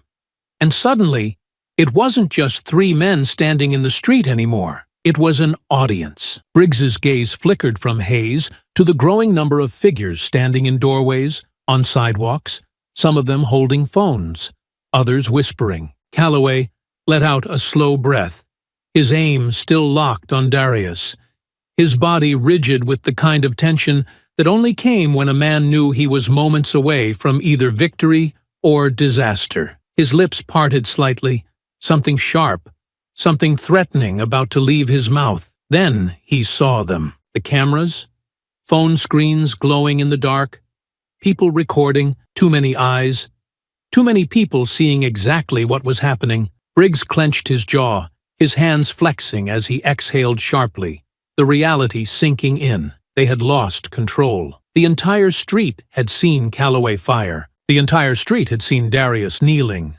unarmed. There was no twisting this, no erasing it, no walking away from it. Calloway's nostrils flared, his grip tightening like he wanted to argue, to push forward, to end this anyway. But Briggs didn't move. His eyes met Hayes's. For a long, tense moment, they just stared at each other. Then, slowly, Briggs turned toward Calloway and shook his head. Calloway's teeth clenched, but he didn't argue. He just took a step back, lowering his weapon, his hands shaking slightly from the adrenaline still pumping through his veins. Then, without another word, Briggs turned and walked toward the car. Calloway hesitated, staring at Darius, staring at the people watching them, his expression caught between fury and something unreadable. Then he followed. The car doors slammed. The engine roared to life. Then, with a screech of tires against pavement, they were gone. The street remained silent for a long moment, the tension still thick, the weight of what had almost happened still hanging in the air. Then, finally, Hayes exhaled and rushed toward Darius, who was still on his knees, his left hand pressing against the gunshot wound, his breath short, sharp, but steady. "You still with me?" Hayes asked, dropping to one knee beside him, voice steady but urgent as he scanned the wound. Darius nodded once, jaw clenched. "Yeah, good." Hayes reached for his radio, clicking it on. "Detective Hayes requesting immediate medical assistance. I have an officer-involved shooting, suspect at large, injured civilian in need of aid. Send a unit now." The response crackled back almost instantly, static laced with urgency. Darius let out a slow breath, his vision swimming slightly from the blood loss, but he didn't look away from Hayes. "You think they'll be back?" Hayes exhaled through his nose, pressing a firm hand against the wound to slow the bleeding. "Not tonight." Darius smirked faintly, though it barely lasted. That's good enough. Hayes glanced around at the gathered witnesses, the people who had seen everything, the ones who weren't turning away this time. This wasn't over, but the tides had shifted. The night stretched heavy over the city, the weight of what had just transpired settling into every crack and shadow. Darius sat on the back of an ambulance, his breathing steady, his body still running hot with adrenaline. But the sharp, radiating pain in his shoulder kept him grounded in the moment. The damage was manageable. A clean wound, no shattered bone, no internal damage. But the weight of everything that had led up to it sat deeper than the injury itself. The EMT worked quickly, pressing fresh gauze against the wound, securing the bandage with practiced efficiency, speaking in short, clipped instructions that Darius barely registered. He wasn't focused on them. He was watching the people, the neighbors, the witnesses, the ones who had stepped out of their homes when it mattered most. They weren't just staring anymore. They were talking, and not just to each other. Lawson had arrived minutes after the gunshot, his presence magnetic, his energy sharp as he moved between the bystanders, asking the right questions, getting the right voices on record, making sure the truth was cemented before the department could get a hold of the story and twist it. People who had stayed silent before were speaking now, their voices loud, their words unwavering. I saw it. He was kneeling. He had his hands up. They fired first. No warning, nothing. Just shot him. They weren't arresting him. They were going to kill him. Lawson moved through them, his phone recording, his expression unshaken, his focus locked in on every piece of testimony that would make sure this didn't disappear. And it wouldn't. Not this time. Darius let out a slow breath, his mind drifting, replaying the moment when everything had shifted. When Briggs and Calloway had realized they weren't in control anymore. He hadn't seen fear in their eyes. Men like them didn't fear consequences, but he had seen something else. Recognition. The understanding that their time was up. And right now, somewhere across the city, they were about to realize just how true that was. Briggs drove fast, one hand gripping the wheel, the other flexing against his thigh. His jaw locked so tightly it felt like his teeth might crack under the pressure. Calloway sat beside him, shoulders hunched, fingers still curled like they were waiting for a gun that was no longer in his hands. The streetlights streaked past, the car slicing through empty intersections, but neither of them spoke. They had been in bad spots before. They had covered up worse. But this wasn't something that could be smoothed over, twisted, buried beneath missing reports and erased footage. This was different. Too many people had seen. Too many voices, too many cameras, too much light shining where there should have been shadows. Briggs exhaled sharply through his nose, his fingers tightening on the wheel. We need to get ahead of this. Calloway let out a humorless chuckle, shaking his head. How? Briggs didn't answer right away. His mind was already moving, already calculating, already flipping through the possibilities. They needed a story. They needed something that turned the focus away from them, something that shifted the narrative before it caught momentum, before the department decided they weren't worth protecting. Because that's how it worked. They had been untouchable for years, but only because they had always kept things clean, manageable, hidden beneath layers of plausible deniability. The moment they became a liability, the moment their actions became a weight too heavy for the department to carry, the protection would disappear, and they would be left to burn. Briggs exhaled sharply, shaking his head. We say Carter had a weapon. The shot was justified. He ran, resisted, reached for something. Calloway scoffed, his grip tightening. They're not going to believe that. Not with all those people watching. Briggs shot him a sharp glance. Then we make them believe it. We move first. File the report. Get ahead of the narrative before anyone else can. Calloway didn't answer right away. His fingers drummed against his knee, his body still running on the lingering charge of adrenaline. The frustration of having had control ripped away. He hated this. Hated feeling like the walls were closing in. Hated knowing they had been forced to retreat. Then, finally, he nodded. Fine. Briggs took the next turn, the police station coming into view in the distance, its cold, sterile lights glowing against the dark sky. They were almost there, almost inside, almost safe. Then the sirens flared behind them. Both men stiffened. Briggs's eyes flicked to the rearview mirror, the glow of red and blue flashing like an omen, growing brighter, chasing them down. A single patrol car. Then two, then three. His grip on the wheel tightened. Calloway turned, his eyes narrowing. What the? Then the police radio crackled to life. Unit 207. Stand down immediately. Pull over. Briggs didn't slow. Calloway sat straighter. They can't be serious. But the sirens didn't fade. The lights didn't disappear. Then came the second command. Unit 207. This is your final warning. Pull over. Now. Briggs's stomach tightened. His fingers flexed against the wheel. Everything inside him screamed to keep driving, to get to the station, to force the department to back them the way they always had. But something in his gut knew. The station wouldn't protect them. Not anymore. His jaw clenched. Then, finally, he let out a slow breath and pulled the car to the side of the road.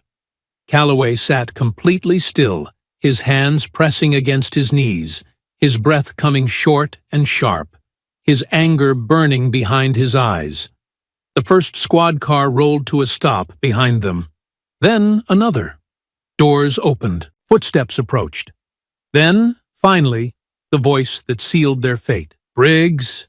Calloway. Detective Marcus Hayes stood outside the driver's side window, his badge shining beneath the streetlight, his expression unreadable. Step out of the vehicle. A long pause. Briggs exhaled through his nose, then glanced at Calloway. For the first time, there was no way out. Hours later, He Station was cold, sterile, and drowned in the harsh glow of fluorescent lighting. The walls were the color of old paper, faded and lifeless, holding the weight of too many voices, too many stories that had ended in silence. Darius had been in worse places, seen worse sights, but there was something about this building, about the way justice had been warped and reshaped within these walls, that made his skin crawl. He shouldn't have been here, but the system had never been designed to work in his favor. Technically, he was still under investigation. Hayes had argued with the officers on scene, had pushed for Darius to be taken to the hospital first, but the department had pushed back harder. The official excuse was that he had been involved in a violent incident that needed to be processed before he could be released. The real reason was simpler. They wanted to remind him that even now, even after exposing Briggs and Calloway, he wasn't free yet. This was a delay, a way to drag their feet, a way to force him through the process, to put him in cuffs, even if they knew he didn't belong in them. So, instead of resting in a hospital bed, instead of getting stitches in a proper medical facility, he was here, being led through the cold hallways of a building that had never been meant to protect him. Hayes walked beside him, his badge displayed openly, his expression unreadable. He had done everything he could to keep the department from making this worse, but even he couldn't stop them from taking Darius in. The officers at the booking desk barely looked at him as they took his fingerprints, entered his information, and muttered clipped, procedural words that meant nothing. He had no charges yet, none that would stick, but the system was designed to hold men like him before it ever decided if they were guilty. The goal wasn't always conviction. Sometimes the punishment was just the process itself. Hayes didn't say much, but Darius could feel the tension in his stance, the way his jaw locked every time another officer walked by, the way he stood just a little too close, like he was preparing for something to go wrong at any second. Then came the sound of boots against tile, the sharp, irritated voices cutting through the hum of the station. Briggs and Calloway. Their faces were tight with frustration, the realization of their own downfall settling into their bones like an illness they couldn't shake. Their uniforms were gone, stripped away the moment the department realized there was no sweeping this under the rug. They wore the same jumpsuits as any other man waiting to be processed, their wrists cuffed, their movements stiff with resentment.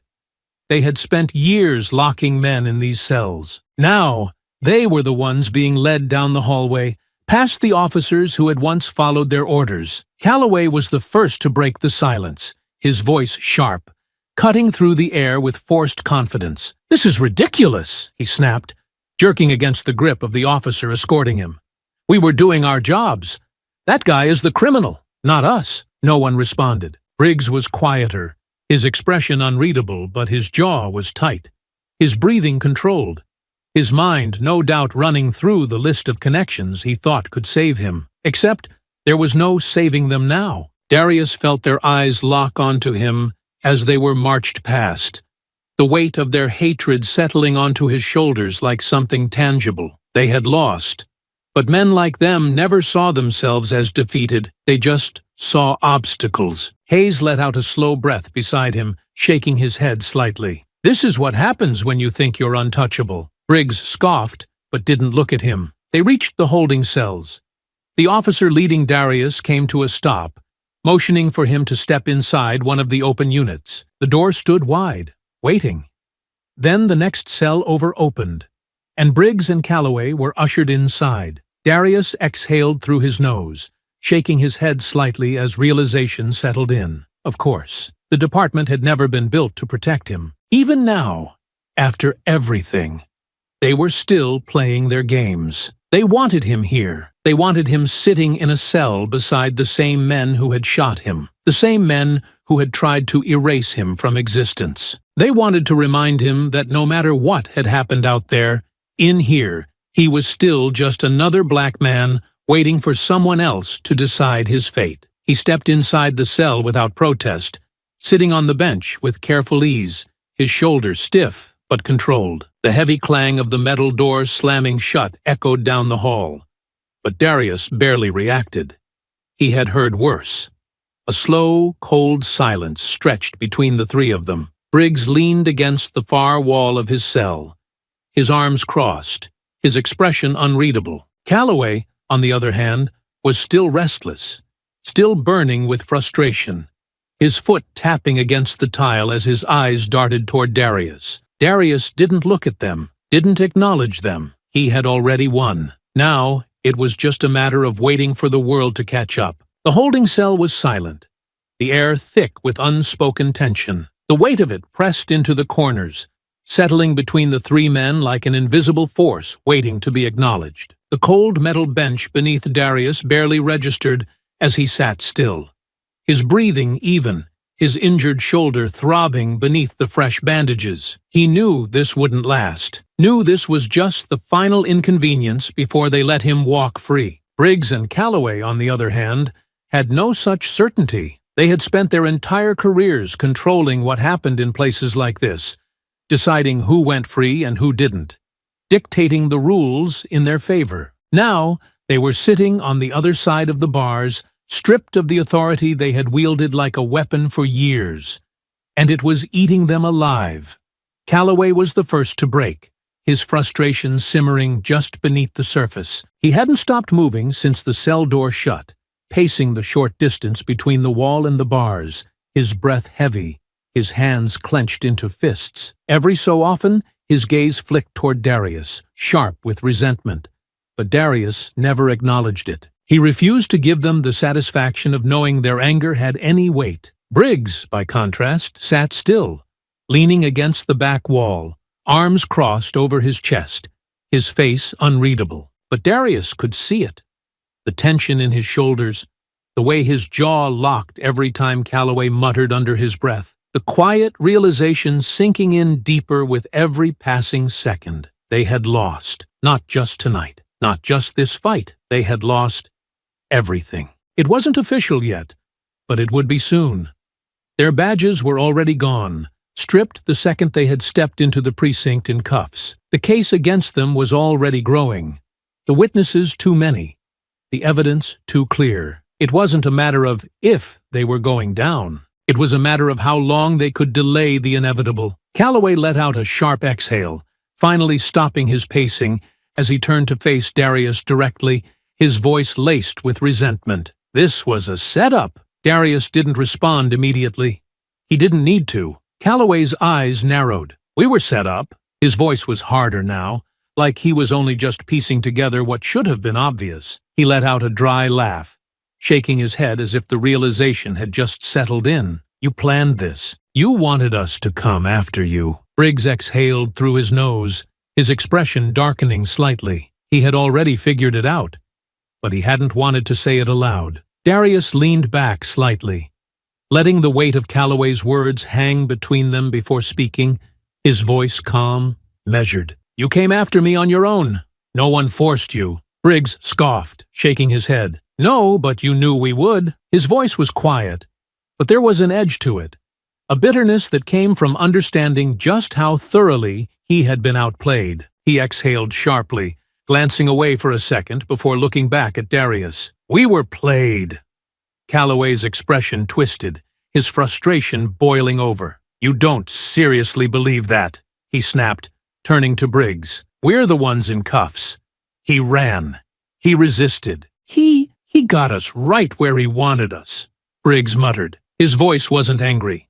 It was resigned. Darius met his gaze, unreadable. Briggs leaned forward slightly, resting his elbows on his knees, his expression shifting just enough for Darius to see something else, something that almost resembled curiosity. So when did you know? Darius exhaled slowly, stretching his fingers slightly, feeling the stiffness in his knuckles from the fight earlier. The moment you kicked in my door. Briggs smirked faintly, though there was no humor in it. Should have killed you when we had the chance. Calloway scoffed, shaking his head, muttering something under his breath before leaning against the opposite wall, his arms crossed, his jaw tight. This is ridiculous, he muttered, voice filled with barely contained bitterness. They'll cut you loose because of politics, not because you're innocent. Darius exhaled slowly, letting his gaze settle on them for the first time since they had been locked in together. You don't get it, do you? His voice was calm, but there was something deeper beneath it, something final. This was never about me being innocent. This was about you being guilty. Calloway tensed, his fingers twitching against his arms, his body still coiled, still unwilling to accept reality. He wasn't used to losing. Neither of them were. Briggs let out a slow breath, shaking his head slightly. He wasn't stupid. He knew how this was going to end. He had spent years bending the rules, twisting reality to fit whatever story suited him best. But now, the weight of truth had come crashing down. And for once, there was no one left to cover for him. Before any of them could say anything else, the sound of a door opening down the hall cut through the conversation. Footsteps, confident, unrushed, purposeful. Then a familiar voice. Time's up. The officer escorting Darius stepped forward, unlocking the cell door with a sharp metallic click. Behind him, a woman in a crisp, dark suit stood, her presence commanding without a single wasted movement. Alex Carter, one of the most respected civil rights attorneys in the city, and Darius's cousin. Her gaze barely flicked toward Briggs and Calloway before settling on Darius. Let's go. Darius stood without hesitation, stepping out of the cell with controlled ease, his movements steady despite the wound in his shoulder. Calloway scoffed again, shaking his head, his voice sharp. This isn't over. Darius paused, just for a second, then turned slightly, looking at them one last time. No, he said. It's not. Then he walked away, leaving them behind. The heavy clang of the cell door locking echoed behind him. And for the first time, they were the ones who couldn't leave. The ride from the station was quiet, the hum of the city stretching beyond the tinted windows, headlights cutting through the dim glow of street lamps. Darius sat in the back of the sleek black car, his shoulder aching beneath the bandages, his mind processing the weight of everything that had happened in the last 24 hours. The fight, the chase, the gunshot, the moment everything changed. Across from him, Alex Carter sat with her arms crossed, her sharp, calculated presence filling the space.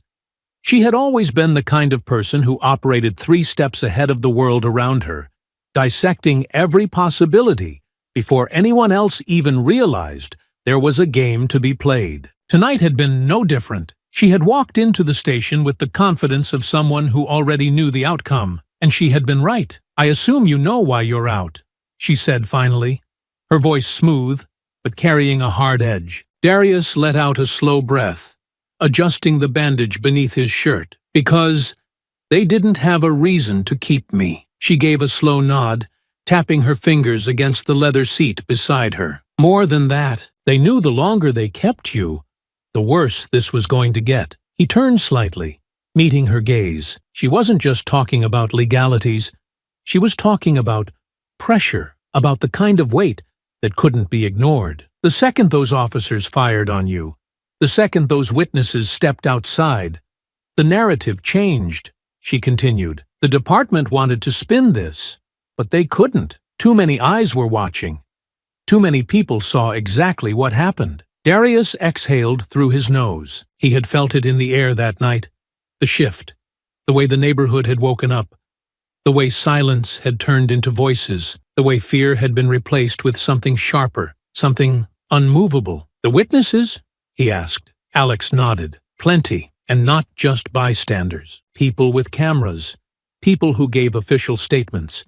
People who were tired of pretending this wasn't happening. She leaned forward slightly, her voice lowering. You weren't the first person Briggs and Calloway pulled this on, but you were the first they couldn't silence. Darius tilted his head slightly, his jaw tightening. He had suspected as much. Men like Briggs and Calloway didn't start at murder. They worked their way up.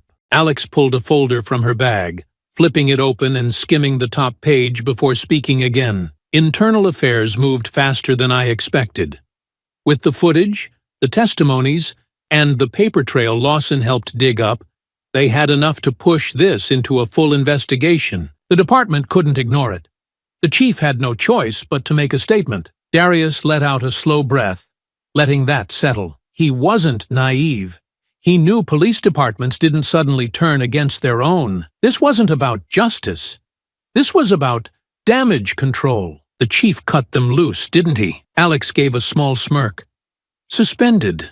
Pending investigation. But we both know what that means. The department isn't protecting them anymore. They're out. Darius nodded slowly. It was the beginning of the end for them. Briggs and Calloway weren't just two bad cops.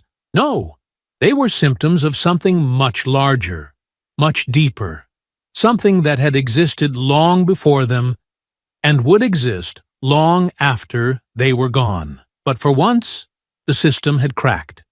And now, they were the ones left to drown. What about me? He asked, shifting his gaze toward her. They let me out, but are they going to try to charge me with something later? Alex's expression didn't change. No, she let that hang in the air for a moment before continuing. The charges they wanted to file? Resisting arrest, assaulting an officer.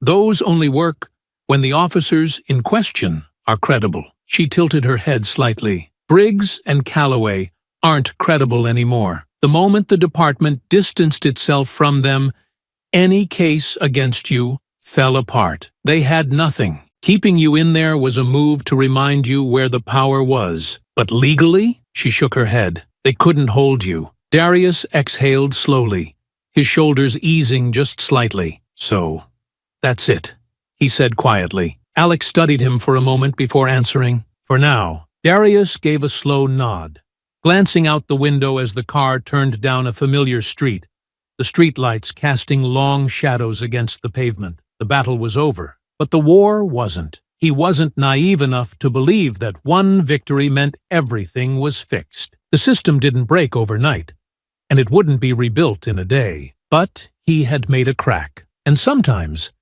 that was enough to start something bigger. Alex sighed, leaning back in her seat. You should rest.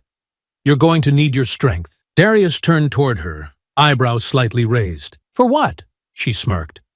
For what comes next? And Darius knew, without a doubt, there would be more to come. The courtroom was colder than it needed to be, the kind of sterile chill designed to keep people on edge, to remind them that this place was built to decide fates. The wood-paneled walls carried the weight of too many judgments, too many verdicts that had tilted in the wrong direction. Today, though, there was a shift in the air, an undercurrent of something different. Today, the weight was on the other side. Darius sat near the front, his presence drawing quiet glances, his name still lingering in the air like an unshakable force. For months, this case had been a storm, one that no one had been able to ignore. The trial had unfolded in brutal clarity, piece by piece, detail by detail, exposing the kind of corruption most people whispered about but rarely saw dragged into the light. Now, there were no more delays, no more loopholes to slip through. The verdict had already been reached. Today was about sentencing. Briggs and Calloway sat at the defendant's table, a far cry from the men who had once stood with confidence, flashing badges that had shielded them from consequence for years. Their tailored suits didn't change the fact that they had lost the protection they had always counted on. They looked smaller now, backs stiff, faces tight, jaws clenched as they stared straight ahead, absorbing every word as the final ruling was about to be delivered. Reporters filled the gallery, their cameras and notebooks at the ready, their presence a reminder that this wasn't just about two men. This was about a system that had allowed them to exist unchecked for years. On the other side of the room, a collection of former victims sat, some silent, others watching with unmasked intensity. People who had been steamrolled, people who had once believed that justice wasn't meant for them. Today, they were here to see what the world would do when it was forced to pay attention. Darius could feel the weight of it all settling in as the judge entered, taking her seat at the bench, her expression unreadable. The murmurs in the room quieted, the energy coiling tight, waiting for the moment everything became final. The judge's voice carried through the room, even, deliberate, each word cutting through the thick silence as she began. This court has considered the evidence presented, the testimonies given, and the undeniable pattern of behavior displayed by the defendants. These actions, carried out under the guise of authority, have resulted in irreparable harm to the community and a severe breach of public trust. She turned her gaze toward Briggs and Calloway, both of whom sat motionless, their expressions locked in place. But Darius could see it, the tightening of their jaws, the tension in their shoulders, the realization that their power had been stripped from them. Detective Matthew Briggs, found guilty on all counts. 15 years, no reaction. Officer Daniel Calloway, found guilty on all counts. 12 years. Briggs's jaw tightened, but he said nothing. Calloway exhaled sharply, his fingers curling against the table, his entire body stiff, as though he was still refusing to accept that this was real. Darius watched them, his expression unreadable. For a moment, he wondered if they had truly believed they would walk free, if they had convinced themselves that the system would protect them one last time. But there was no escaping this. Not when the entire world had already seen what they were. The judge continued, voice steady. Final. Additionally, both defendants are ordered to pay restitution for damages incurred, including but not limited to the illegal seizure of property, medical expenses, and emotional distress. A number was named. Large, substantial, enough to make an impact, to serve as a reminder that what they had done carried real weight. Enough to ensure that even once they left prison, they would never return to the life they had built on corruption. For a long moment, the room remained heavy with the weight of it all. Then the gavel struck. It was done. Briggs and Calloway were led out of the courtroom, their expressions unreadable, their futures sealed. No power, no protection, no more running. Darius exhaled slowly, his fingers flexing slightly against his knee as he stood. His movements steady, despite the dull ache still lingering in his shoulder. It was over. The drive back to his house was quiet, the weight of the last few months settling into his muscles in a way that felt different now. There was no immediate fight left to prepare for, no next step looming over his head, no enemy waiting in the dark to make a move against him. It should have felt like relief, like something final, but Darius knew better. It wasn't the end. It was just a pause, a breath between storms. When the car finally rolled to a stop in front of his house, he exhaled slowly, fingers flexing against his knee, before he reached for the door handle. The place looked the same as when he had left it. Quiet, still, untouched since the night everything had changed. But now, the air around it felt different, like the past had finally let go of its grip on these walls. He stepped out of the car, rolling his injured shoulder slightly, testing the limits of the pain, then made his way up the short path to the front door. Before he could reach for the handle, it swung open. David stood in the doorway, arms crossed, his expression unreadable. Behind him, Lawson and Hayes lingered in the living room, talking in low tones, their presence a quiet reminder that, even though the fight was over, the people who had made it happen were still here. For a moment, no one spoke. Then David shook his head, exhaling sharply. "You're out." Darius smirked faintly. "Told you I would be." David stepped aside, motioning for him to come in. "Yeah, well, I don't think that's what shocked me the most." Darius stepped inside, his gaze flickering briefly over the space, taking in the way nothing had changed, yet everything felt different. The last time he had been here, the place had been torn apart, invaded, violated. Now, it was just a house again. He turned toward the living room, where Hayes leaned against the far wall, arms crossed, watching him with an unreadable expression. Lawson, seated on the couch, let out a short laugh as he shook his head, clearly still processing everything. "You really did it," Lawson muttered. "Took a bullet just to sell it." Darius exhaled slowly, rolling his shoulder again, feeling the stiffness beneath the fresh bandages. "Didn't plan on getting shot," he admitted, voice even, but it had to look real. Lawson let out another breath, running a hand down his face. "Man, you're insane. You know that, right?" Darius smirked faintly but didn't argue. David sat down heavily in the armchair, still shaking his head as he studied him. "All those years, all that training, you knew exactly what they'd do. You knew how they'd react, how to push them right where you wanted them, and then you just let them take the shot." He scoffed, rubbing a hand over his jaw. "You're out of your mind." Darius glanced at him, something quieter in his gaze now. "It worked." David gestured toward him, frustration flickering in his expression. "Yeah, but at what cost? You could have died, man." Darius didn't respond immediately. He had thought about that too. He had known the risks, had felt the moment he made the decision settle into his bones, but in the end, it had been the only way. Hayes, still standing near the wall, finally spoke, his voice low but steady. They weren't going to stop. His gaze met Darius's, something knowing in the way he looked at him. "And you knew that?" Darius nodded. "Yeah." Silence settled over the room, thick with the weight of everything unspoken. Lawson leaned forward, resting his elbows on his knees. "And now?" Darius exhaled through his nose, glancing toward the window, where the streetlights cast long shadows across the pavement outside. "Now, I start over." David raised an eyebrow. "With what?" Darius smirked slightly. "With the money they owe me?" Lawson chuckled. "Right.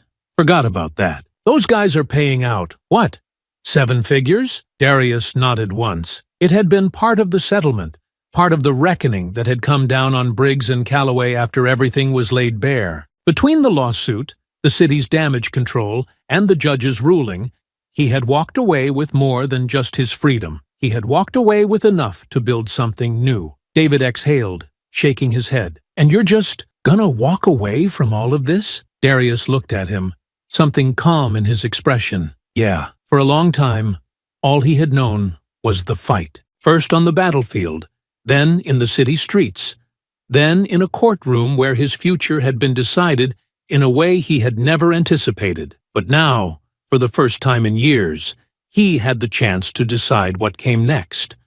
And he wasn't going to waste it. His gaze shifted toward Hayes, who had been watching him quietly, not saying much, just taking in the moment, the way only someone who understood the weight of sacrifice could. Darius nodded at him. "You never had to get involved in this." His voice was even, but there was gratitude in it. "I know what it cost you." Hayes exhaled slowly, shaking his head slightly, but his expression was relaxed, settled. "It was the right thing to do." Darius gave a slow nod. "Not a lot of people in your position would have done it." Hayes smirked faintly, the ghost of something resembling amusement crossing his face. "Yeah, well, Turns out some people noticed. David let out a sharp laugh, shaking his head. Oh, yeah.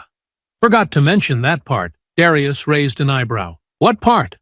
Lawson grinned, pulling his phone from his pocket and tapping the screen before holding it up. The screen showed a news article, bold headline across the top.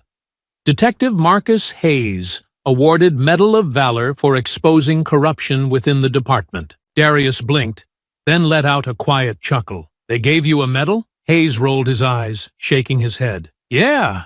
City loves a redemption story. David smirked. Guess they had to make it look like they actually reward people for doing the right thing. Hayes exhaled, folding his arms. I'll take it if it means they can't sweep this under the rug. Darius nodded, his expression unreadable, then extended a hand. Hayes eyed it for a second, then smirked and shook it. Thanks, Darius said simply. Hayes just nodded. Darius turned toward Lawson and David next, his gaze settling on them for a moment, before he exhaled. All of you, I don't say it much, but I appreciate it, David smirked.